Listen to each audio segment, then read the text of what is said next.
আয়ুষ্মানে 5 লাখ পেতে রেশন কার্ডে এই ক্যাটাগরি থাকলেই মিলবে সুবিধা। আপনার আছে তো? দেখে নিন এখনই। মমতা কংগ্রেসে গেলে কুণাল কি করবেন প্রশ্ন শুনেই বললেন, তৃণমূল কংগ্রেস মিশে গেলে ঋতব্রতদের কি হবে, কি বললেন বিধায়ক। বাংলায় ঢুকেই চালিয়ে খেলছে বর্ষা, ভারী বৃষ্টিতে তোলপাড় হবে এইসব জেলা। কলকাতা বিমানবন্দরে নামলেই গ্রেফতার অভিষেক, সিআইডি তৎপরতায় জল্পনা তুঙ্গে। দিনে 16 ঘন্টা কাজ করব, পুজোর আগেই দফতর পেয়েই রাজ্যে পরিবহন নিয়ে বিরাট ঘোষণা অর্জুন সিং এর। আলিপুরে দক্ষিণ 24 পরগনা জেলা পরিষদের দফতরে ভয়াবহ আগুন, মোতায়েন 10টি ইঞ্জিন। দিল্লিতে বৈঠক শেষে নিজে ঝালমুড়ি বানিয়ে প্রধানমন্ত্রীকে খাওয়ালেন মুখ্যমন্ত্রী শুভেন্দু অধিকারী। বড় অফার, সোনিয়া গান্ধী কংগ্রেসে মিশে যাবে তৃণমূল, মমতা অভিষেক কোন পদ পেতে পারেন। জাহাঙ্গীর খানের সরকারি অফিসে আগুন, উদ্দেশ্য প্রণোদিত ঘটনা অভিযোগ করছে বিজেপি। দিল্লিতে এবার নতুন সমীকরণ, ভেঙে চুরচুর তৃণমূল, সেই সময় অভিষেক ছুটলেন কার কাছে।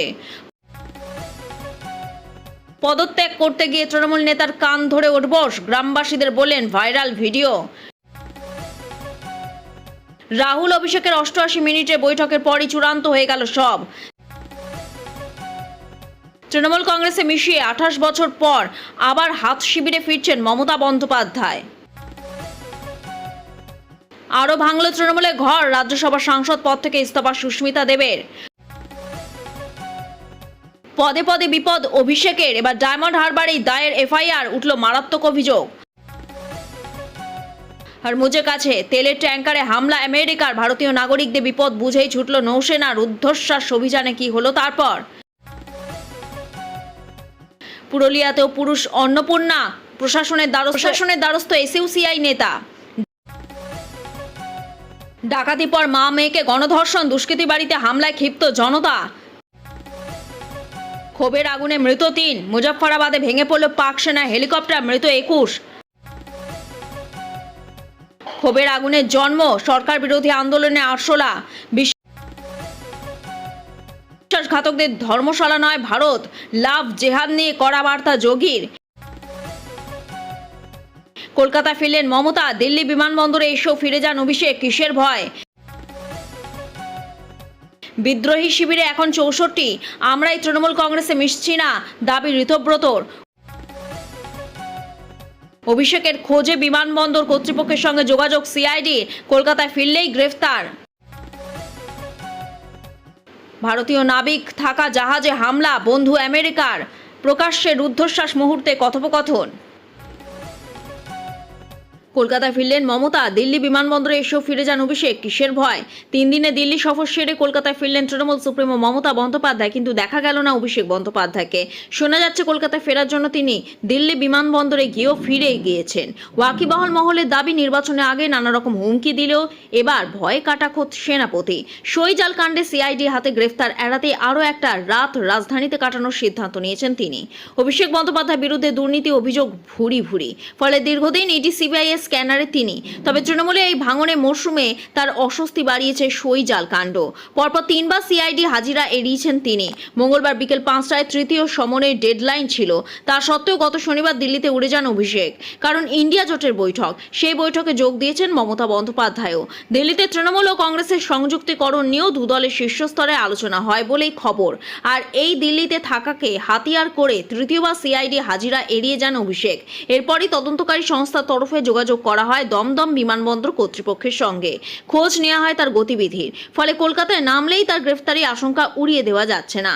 এই পরিস্থিতিতে সইজাল কাণ্ডে রক্ষা কবচ চেয়ে বুধবার অভিষেকের হয়ে আদালতের দ্বারস্থ হয় আইনজীবী কল্যাণ বন্দ্যোপাধ্যায়। যদিও জরুরি শুনানি আর্জি খারিজ হয়েছে, তবে বৃহস্পতিবার শুনানি হবে। শোনা যাচ্ছে এই কারণে কলকাতায় ফিরলেন না অভিষেক। বুধবার মমতা বন্দ্যোপাধ্যায়ের সঙ্গে কলকাতায় ফেরার কথা ছিল অভিষেকের। দিল্লি বিমানবন্দরেও পৌঁছেছিলেন তিনি। পরবর্তীতে পরিস্থিতি জটিলতা বুঝে সিদ্ধান্ত বদল করেন, একাই কলকাতা ফেরেন মমতা মনে করা হচ্ছে। বৃহস্পতিবার হাইকোর্টে রক্ষা কবচ দিলে তারপরই কলকাতায় ফিরবেন যুবরাজ। এখানে প্রশ্ন হলো, যদি হাইকোর্ট রক্ষা কবচ না দেয় সেক্ষেত্রে অভিষেকের পদক্ষেপ কি হবে তা সময় বলবে। ডাকাতি পর মা মেয়েকে গণধর্ষণ, দুষ্কৃতী বাড়িতে হামলা, ক্ষিপ্ত জনতায় ক্ষোভের আগুনে মৃত্যু। বাংলাদেশে সামাজিক ব্যাধির মতো ছড়িয়ে পড়েছে ধর্ষণ। সর্বোচ্চ শাস্তির বিধান ও প্রয়োগ সত্ত্বেও ব্যাধি নির্মূল তো দূরের কথা, দিনে দিনে আরও বাড়ছে, যা নিয়ে দেশে সচেতন মহল শঙ্কিত এবং লজ্জিত। সম্প্রতি 8 বছরের এক শিশুকন্যাকে প্রথমে ধর্ষণ ও হত্যার মামলায় এক দম্পতিকে ফাঁসির সাজা দিয়েছে আদালত। ঐতিহাসিক রায়ের 19 দিনের মাথায় ডাকাতি পর মা ও স্কুল পড়ুয়াকে গণধর্ষণের ঘটনা সামনে এলো। পুলিশ জানিয়েছে, বাংলাদেশের প্রধান পর্যটন কেন্দ্র কক্সবাজার জেলার মাতামুহুরীতে ডাকাতির ঘটনা ঘটেছে। ডাকাতির পর দুবাই প্রবাসী মহিলা ও তার স্কুল পড়ুয়া মেয়েকে গণধর্ষণ করা হয়। সোমবার রাতে 2:30টার সময় উপজেলার শিকদারপাড়া ডলনিরঘোনা গ্রামের ঘটনা। জেলার চকরিয়া থানার ভারপ্রাপ্ত আধিকারিক মোহাম্মদ মনির হোসেন বলে, এই ঘটনায় রেজাউল, মেহেদি, বাবু, কেফায়েত, তানজিদ সহ 6 জনকে আটক করা হয়েছে। তারা সবাই পূর্ব বড় ভেওলা ইউনিয়নের বাসিন্দা। স্থানীয় সূত্রে জানা গেছে, 8 থেকে 10 জনের সশস্ত্র ডাকাত দল জানলা গ্রিল কেটে বাড়ির ভিতরে ঢোকে। প্রথমে তারা নগদ টাকা, সোনার গয়না সহ মূল্যবান সামগ্রী লুট করে। এরপর গৃহকর্ত্রী ও তার মেয়েকে গণধর্ষণ করা হয়। গুরুতর আহত অবস্থায় মা ও মেয়েকে উদ্ধার করে প্রথমে চকরিয়া উপজেলা স্বাস্থ্য কমপ্লেক্সে ভর্তি করা হয়। নির্যাতিতা কিশোরী মামা মারুক জানান, তার বোন ও মেয়েকে পাশবিক অত্যাচার করেছে ডাকাত দল। ভাগ্নির অবস্থা আশঙ্কাজনক। তাদের চাকরিয়া উপজেলার স্বাস্থ্য কমপ্লেক্স থেকে কক্সবাজার জেলা সদর হাসপাতালে স্থানান্তরিত করা হয়েছে। পিঠের চামড়া তুলে নেবেন বলেছিলেন, এখন কান ধরে উঠব তৃণমূল নেতার। কোথাও ছোড়া হচ্ছে ডিম, কোথায় জুটছে কিল, চর, ঘুষি, থাপ্পড়। এই আবহের মধ্যে এবার হরিপালে বড় ঘটনা। জানা যাচ্ছে, হরিপাল ব্লকে তৃণমূল শিক্ষা সেলের সভাপতিকে কান ধরে উঠবস করল ক্ষুব্ধ জনতা। বিধানসভা ভোটের আগে বিজেপি কর্মীদের পিঠের চামড়া তুলে নেওয়ার হুমকি দিয়েছিলেন তৃণমূল নেতা তথা হরিপাল ব্লকের জেজুর পঞ্চায়েতের অঞ্চল সভাপতি এবং হরিপাল ব্লকের তৃণমূল শিক্ষা সেলের সভাপতি শ্রীকান্ত ঘোষ। রাজ্যে পালাবদলের পর এবার ভরা বাজারে কান ধরে উঠবস করানো হলো এই তৃণমূল নেতাকে। দিনটা ছিল 4 মে। 26 বিধানসভা ভোটের আগে ভোট প্রচারের সভা থেকে বিজেপি নেতা কর্মীদের পিঠের চামড়া তুলে নেওয়া হবে বলে হুমকি দিয়েছিলেন শ্রীকান্ত। তারপর পালা বদলের পর থেকে তিনি ছিলেন ঘর ছাড়া। এতদিন এলাকা ছাড়া ছিলেন ওই তৃণমূল নেতা। সোমবার সন্ধ্যায় হরিপালের জেজুর এলাকায় তাকে দেখা যায়। জনসভায় মন্তব্য মনে করিয়ে ক্ষমা চাওয়ানো থেকে কান ধরে উঠবোস করানো হয় ওই তৃণমূল নেতাকে। স্থানীয় তৃণমূল নেতৃত্বের দাবি, সাধারণ মানুষের ক্ষোভের বহিঃপ্রকাশ। বিজেপি কর্মীদের মিথ্যা মামলা দেয়া থেকে খুনের হুমকি, বিজেপি কর্মীদের পিঠের চামড়া তুলে নেওয়ার হুমকি দিয়েছিলেন এই তৃণমূল নেতা। আরও ভাঙল তৃণমূলের ঘর। রাজ্যসভা সাংসদ পদ থেকে ইস্তফা সুস্মিতা দেবে। তৃণমূল কংগ্রেসে আরও এক ধাক্কা। এবার ইস্তফা দিলেন সুস্মিতা দেব। রাজ্যসভা সাংসদ পদ থেকে তিনি ইস্তফা দিলেন। এই নিয়ে এক সপ্তাহে দ্বিতীয় ইস্তফা তৃণমূল সাংসদের। এর আগে সুখেন্দু শেখর রায় ও রাজ্যসভা সাংসদ পদ থেকে ইস্তফা দিয়েছেন। এবার সাংসদ পদ ছাড়লেন সুস্মিতাও। একদিকে ঋতব্রত বন্দ্যোপাধ্যায়ের নেতৃত্বে 58 জন বিধায়ক নতুন তৃণমূল গড়া তোড়জোড় করছে। বিধায়ক থেকে সংসদেও পৌঁছে গিয়েছে বিক্ষোভের আজ। কাকলি ঘোষ দস্তিদারের নেতৃত্বে জনাভিষেক সাংসদ লোকসভার আলাদা ফ্রন্ট গড়ে এনডিএকে সমর্থন করতে প্রস্তুত। এর মাঝে আরো বড় ভাঙন। রাজ্যসভার সাংসদরা একে একে ইস্তফা দিচ্ছেন। সুখেন্দু শেখর রায় ইতিমধ্যেই ইস্তফা দিয়েছেন। বুধবার সুস্মিতা দেবও ইস্তফা দিলেন। বুধবারই তিনি রাজ্যসভার চেয়ারম্যান সিপি রাধাকৃষ্ণনের কাছে গিয়ে ইস্তফাপত্র জমা দেন। কল্পনা শোনা যাচ্ছে সদ্য সাংসদ হওয়া কোয়েল মল্লিকও ইস্তফা দিতে পারেন। রেশন কার্ডে এই ক্যাটাগরি থাকলে মিলবে আয়ুষ্মানে 5 লাখ। আপনার আছে তো? দেখে নিন এখনই। সরকার পরিবর্তন হতেই পশ্চিমবঙ্গে চালু হয়ে গেল আয়ুষ্মান ভারত। গত সোমবার দিল্লিতে বিজ্ঞান ভবনে সরকারিভাবে পশ্চিমবঙ্গে চালু হলো আয়ুষ্মান ভারত PMJAY প্রকল্প। তৃণমূল সরকারের আমলে যে ফাইল দীর্ঘদিন ধুলোয় চাপা পড়েছিল, আজ তা আম জনতার জন্য বাস্তবায়িত হয়ে গেল। মুখ্যমন্ত্রী এই প্রতিশ্রুতি পূরণ করা খুশির হাওয়া বইছে রাজ্যে। কিন্তু প্রশ্ন, এই প্রকল্পের সুবিধা কারা পাবেন? মনে রাখবেন, এই প্রকল্প সবার জন্য নয়। সাধারণ ও অর্থনৈতিকভাবে পিছিয়ে পড়া মানুষরাই এই সুবিধা পাবেন। আয়ুষ্মান ভারত প্রকল্প পশ্চিমবঙ্গে প্রায় 1.5 কোটি পরিবারকে সরাসরি এই প্রকল্পের সুবিধা দেবে। প্রকল্প রূপায়ণের জন্য প্রাথমিক খাতে 996 কোটি টাকা বরাদ্দ করেছে কেন্দ্র সরকার। রাজ্যের তরফ থেকে জানানো হয়েছে, আপনি যদি আপনার রেশন কার্ডের এই ক্যাটাগরির হন, তবে সরাসরি সুবিধা পাবেন আয়ুষ্মান প্রকল্পে। রেশন কার্ডে কোন ক্যাটাগরিতে পাবেন সুবিধা?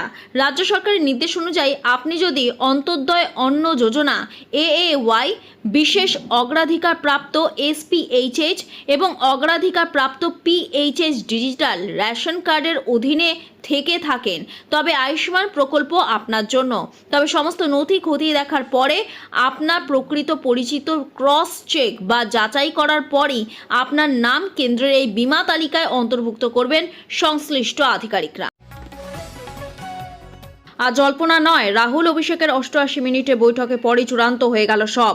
কংগ্রেস নেতৃত্বের সঙ্গে বৈঠক চলছে তৃণমূল নেতৃত্বে। মঙ্গলবার সোনিয়া গান্ধী বাড়িতে মমতা বন্দ্যোপাধ্যায়ের সঙ্গে বৈঠক হওয়ার পর বুধবার বৈঠকে বসেছেন অভিষেক বন্দ্যোপাধ্যায় ও রাহুল গান্ধী। তারপরই চূড়ান্ত হয়ে গেল জোট। কি সিদ্ধান্ত নিল শীর্ষ নেতৃত্ব? জানা যাচ্ছে এবার বাংলায় কংগ্রেস তৃণমূল জোট নিশ্চিত। বিগত সবকটি নির্বাচনে মমতা বন্দ্যোপাধ্যায় বারবার বলেছেন তিনি একাই লড়তে চান, একাই লড়েছেন। এমনকি দিল্লিতেও কংগ্রেসের ডাকা বৈঠকে মমতার উপস্থিতি খুব একটা চোখে পড়তো না। তবে সোনিয়া গান্ধী ও মমতা বন্দ্যোপাধ্যায় বৈঠকে জোট নিয়ে চূড়ান্ত সিদ্ধান্ত নেওয়া হয়েছে বলে জানা যাচ্ছে। শুধু বাংলাতেই নয়, জাতীয় রাজনীতিতেও কংগ্রেসের সঙ্গে চলবে তৃণমূল। ইতিমধ্যেই মমতা বন্দ্যোপাধ্যায় কলকাতায় ফিরে এসেছেন। তারপর বুধবার রাজনৈতিক বোঝাপড়ার রূপরেখা কি হয়েছে তা চূড়ান্ত করতে 88 মিনিটে বৈঠক করেন রাহুল গান্ধী এবং অভিষেক বন্দ্যোপাধ্যায়। সেই বৈঠকের পর সূত্রে খবর, ইন্ডিয়া জোটে কংগ্রেসের নেতৃত্বকে মেনে নিচ্ছে তৃণমূল। তবে এখনই আসন ভিত্তিক সমঝোতার আলোচনার দিকে এগোবে না কোনো পক্ষ। পশ্চিমবঙ্গে তৃণমূল কংগ্রেসের 41% ভোটের বাস্তবতাকে মাথায় রেখেই পরবর্তী ক্ষেত্রে আলোচনা হবে বলে জানা গিয়েছে। বৃহস্পতিবারই কলকাতায় ফিরছেন অভিষেক বন্দ্যোপাধ্যায়। তিনি যে কোনো পরিস্থিতি মুখোমুখি হতে রাজি বলে জানিয়েছেন। দক্ষিণবঙ্গে 8 জেলায় প্রবল বৃষ্টির সম্ভাবনা, 70 কিলোমিটার বেগে ঝড় এবং বজ্রপাতের ইঙ্গিত। এই মুহূর্তে সম্ভবত সবচেয়ে বড় খবর, বর্ষা এলো বঙ্গে। সিকিম সহ উত্তরবঙ্গে কালিম্পং, আলিপুরদুয়ার, কোচবিহারের সমস্ত এলাকায় ঢুকে পড়ল দক্ষিণ পশ্চিম মৌসুমি বায়ু। জলপাইগুড়ির বেশিরভাগ অংশেও এলো মৌসুমি বায়ু এবং দার্জিলিং জেলা কিছু অংশে ঢুকে পড়ল বর্ষা। বর্ষা এলো বঙ্গে। সিকিম সহ উত্তরবঙ্গে কালিম্পং, আলিপুরদুয়ার এবং কোচবিহারের সমস্ত এলাকায় দক্ষিণ পশ্চিম মৌসুমি বায়ু। জলপাইগুড়ি জেলা বেশিরভাগ অংশে মৌসুমি বায়ু এবং দার্জিলিং জেলা কিছু অংশে ঢুকে পড়েছে বর্ষা। মৌসুমি বায়ু অনুকূল পরিস্থিতি আগামী 4-5 দিনে বর্ষা বাংলায় আরও কিছু এলাকা থেকে ঝাড়খণ্ড, ওড়িশা এবং বিহারেও ঢুকে পড়বে বলে অনুমান আবহাওয়া দফতরে। ভারী বৃষ্টির সতর্কতা উত্তরবঙ্গে। বজ্রবিদ্যুৎ সহ ঝড় বৃষ্টি সব জেলায়। বজ্রবিদ্যুৎ সহ হালকা মাঝারি বৃষ্টির সঙ্গে 40 থেকে 50 কিলোমিটার গতিবেগে দমকা বাতাস বইবে। বুধবার দার্জিলিং, কালিম্পং, আলিপুরদুয়ার, কোচবিহারে ভারী বৃষ্টির সতর্কতা ছিল। বৃহস্পতিবার জলপাইগুড়ি, কোচবিহার, আলিপুরদুয়ার, উত্তর ও দক্ষিণ দিনাজপুর জেলাতে ভারী বৃষ্টির আশঙ্কা। শুক্রবার এবং শনিবারও জলপাইগুড়ি, আলিপুরদুয়ার, কোচবিহারে ভারী বৃষ্টির আশঙ্কা। রবিবার থেকে ভারী বৃষ্টির সম্ভাবনা কমবে, তবে বজ্রবিদ্যুৎ সহ ঝড় বৃষ্টি চলবে উত্তরবঙ্গে। দক্ষিণবঙ্গে ঝড় বৃষ্টির সম্ভাবনা সব জেলায়। রয়েছে অতিরিক্ত বজ্রপাতের আশঙ্কা, তবে গরম এবং অস্বস্তিও থাকবে। বৃষ্টি হলে সাময়িক স্বস্তি মিলতে পারে। তো ভারী বৃষ্টি উপকূলে 2-1 জেলায়। বুধবার বজ্রবিদ্যুৎ সহ হালকা থেকে মাঝারি বৃষ্টির সঙ্গে 40 থেকে 60 কিলোমিটার গতিবেগে ঝড়ের সম্ভাবনা ছিল পূর্ব পশ্চিম বর্ধমানে, বীরভূম, মুর্শিদাবাদ, নদিয়া, হুগলি এবং উত্তর 24 পরগনা জেলায়। এই জেলাগুলি কিছু অংশে কালবৈশাখী সতর্কতা। বাকি জেলাতেও 30 থেকে 40 কিলোমিটার গতিবেগে ঝোড়ো হাওয়ার সঙ্গে বৃষ্টির সম্ভাবনা। বৃহস্পতিবার ভারী বৃষ্টির আশঙ্কা। দক্ষিণ 24 পরগনা এবং পূর্ব মেদিনীপুর জেলায় 50 থেকে 60 কিলোমিটার গতিবেগে ঝড়ের সঙ্গে বৃষ্টির সম্ভাবনা থাকবে। পূর্ব পশ্চিম বর্ধমান, বাঁকুড়া, পুরুলিয়া, পশ্চিম মেদিনীপুর, ঝাড়গ্রাম এবং পূর্ব মেদিনীপুর জেলায়। এই জেলাগুলি কিছু অংশ কালবৈশাখী সতর্কতা। সোমবার পর্যন্ত বিক্ষিপ্তভাবে ঝড় বৃষ্টি। দক্ষিণবঙ্গে প্রায় সব জেলায়। কলকাতায় সন্ধ্যের দিকে ঝড় বৃষ্টির সম্ভাবনা। বজ্রবিদ্যুৎ সহ হালকা মাঝারি বৃষ্টির সঙ্গে 40 থেকে 50 কিলোমিটার গতিবেগে দমকা ঝোড়ো বাতাস বইতে পারে এবং বৃহস্পতিবার ঝড় বৃষ্টির সম্ভাবনা বেশি। বিশ্বাসঘাতককে ধর্মশালা নয় ভারত, লাভ জেহাদ নিয়ে কড়া বার্তা যোগী। যারা দেশে ঐতিহ্য ও মূল্যবোধকে সম্মান করেন না, যারা বিশ্বাসঘাতক, তাদের আশ্রয় দেওয়ার জন্য ভারত কোনো ধর্মশালা নয়, লাভ জেহাদ নিয়ে কড়া বার্তা দিলেন উত্তরপ্রদেশের মুখ্যমন্ত্রী যোগী আদিত্যনাথ। মঙ্গলবার লখনৌতে একটি ধর্মীয় অনুষ্ঠানে যোগ দিয়েছিলেন যোগী। সেখানে ভাষণ দিতে গিয়ে তিনি বলেন, ভগবান রাম জাতীয় ঐক্যের এক শক্তিশালী প্রতীক হিসেবে বিরাজমান। রাজনৈতিকভাবে চালিত হাতে গোনা কয়েকজন ব্যক্তি ছাড়া এমন কাউকে খুঁজে পাওয়া যাবে না যাদের ডিএনএতে ভারতের রক্ত মিশে নেই। শুধু তাই নয়, এমন কাউকে খুঁজে পাওয়া যাবে না যারা ভগবান রামের আদর্শকে তার জীবনে অংশ করে নেননি। এরপরই তিনি বলেন, বিশ্বাসঘাতকদের আশ্রয় দেওয়ার জন্য ভারত কোনো ধর্মশালা নয়। লাভ জেহাদ নিয়ে কথা বলতে গিয়ে যোগী বলেন, ভারতে জনবিন্যাস পরিবর্তনের প্রচেষ্টার সঙ্গে লাভ জেহাদের যোগসূত্র রয়েছে। 2009 এবং 2011 সালে হাইকোর্ট এই বিষয়ে উদ্বেগ প্রকাশ করেছিল। এটি ভারতের জনবিন্যাস পরিবর্তনে একটি ষড়যন্ত্র। 2020 সালে আমাদের সরকার বেআইনি ধর্মান্তর রোধে আইন প্রণয়ন করেছে। তবে এ বিষয়ে আরও সচেতনতা প্রয়োজন। নেতিবাচক শক্তির বিরুদ্ধে সমাজকে ঐক্যবদ্ধ রাখতে। দিল্লিতে এবার নতুন সমীকরণ ভেঙে চুরচুর তৃণমূল। এই সময় অভিষেক ছুটলেন কার কাছে? তৃণমূল কংগ্রেসে ফের বড় রাজনৈতিক চাঞ্চল্য। টালমাটাল বললেও কম বলা হয়। ঝড়ের মুখে কার্যত চুরচুর হয়ে ভাঙল তৃণমূল। পশ্চিমবঙ্গে মমতাপন্থী তৃণমূলের তরি একেবারেই ডুবন্ত। অন্যদিকে দিল্লিতে বুধবার বড় ধাক্কা খেল তৃণমূল। এবার রাজ্যসভার সাংসদ পদ থেকে ইস্তফা দিলেন সুস্মিতা দেব। সেই সঙ্গে ছাড়লেন তৃণমূলের সব পদও। দলের সব পদ থেকে ইস্তফা দিলেন রাজ্যসভার সাংসদ সুস্মিতা দেব। চলতি সপ্তাহে তিনি দ্বিতীয় তৃণমূল রাজ্যসভার সাংসদ, যিনি দলীয় পদ ছাড়লেন। তার এই সিদ্ধান্ত ঘিরে রাজনৈতিক মহলে শুরু হয়েছে জোর জল্পনা। আর শটান চলে গেলেন হিমন্ত বিশ্ব শর্মার সঙ্গে বৈঠক করতে। এমন টালমাটাল পরিস্থিতিতে দিল্লি বৈঠকে বসলেন তৃণমূলের অন্যতম সর্বভারতীয় সাধারণ সম্পাদক অভিষেক বন্দ্যোপাধ্যায় এবং লোকসভা বিরোধী দলনেতা রাহুল গান্ধী। 10 জনপথে হওয়া এই বৈঠক ঘিরে রাজনৈতিক মহলে নতুন করে জল্পনা তৈরি হয়েছে। এই বৈঠকে মাত্র একদিন আগে তৃণমূল সুপ্রিমো মমতা বন্দ্যোপাধ্যায় সাক্ষাৎ করেন প্রাক্তন কংগ্রেস সভানেত্রী সোনিয়া গান্ধীর সঙ্গে। সূত্রে খবর, বিরোধী জোট ইন্ডিয়াকে আরও শক্তিশালী করা এবং আগামী রাজনৈতিক কৌশল নিয়েও আলোচনা হয়েছে দুই নেত্রীর মধ্যে। বিদ্রোহী শিবির এখন 64। আমরাই তৃণমূল কংগ্রেসে মিশছি না, দাবি ঋতব্রতর। তৃণমূলে বিদ্রোহী শিবিরে বাড়ল আরও বিধায়কের সংখ্যা। বুধবার বিধানসভার বাইরে এমনই দাবি করলেন বিরোধী দলনেতা ঋতব্রত বন্দ্যোপাধ্যায়। তিনি জানান, ইতিমধ্যে 58 থেকে বেড়ে সংখ্যাটা 64 হয়েছে। এই সংখ্যাটা আরও বাড়বে। তৃণমূলে এই ভাঙনের মাঝে দিল্লিতে কংগ্রেস নেতৃত্বের সঙ্গে নৈকট্য বাড়ছে মমতা বন্দ্যোপাধ্যায়, অভিষেক বন্দ্যোপাধ্যায়। শীর্ষ নেতৃত্বের সঙ্গে রয়েছে একাধিক বৈঠক। এর মাঝে মমতা কংগ্রেসে যোগদান নিয়ে জল্পনা তৈরি হয়েছে। এই পরিস্থিতিতে ঋতব্রত বলেন, আমরাই তৃণমূল, আমরা কংগ্রেসের সঙ্গে মিশে যাচ্ছি না। তৃণমূলে পরিষদীয় দলের পাশাপাশি সংসদীয় দলেও ভাঙন ধরেছে। লোকসভায় কাকলি ঘোষ দস্তিদারের নেতৃত্বে 20 জন তৃণমূল সাংসদ এনডিএ শিবিরে যোগ দিতে চেয়ে লোকসভা স্পিকারকে চিঠি লিখেছে। অন্যদিকে রাজ্যসভাতেও 2 তৃণমূল সাংসদ সুখেন্দু শেখর রায় ও সুস্মিতা দেব ইস্তফা দিয়েছেন।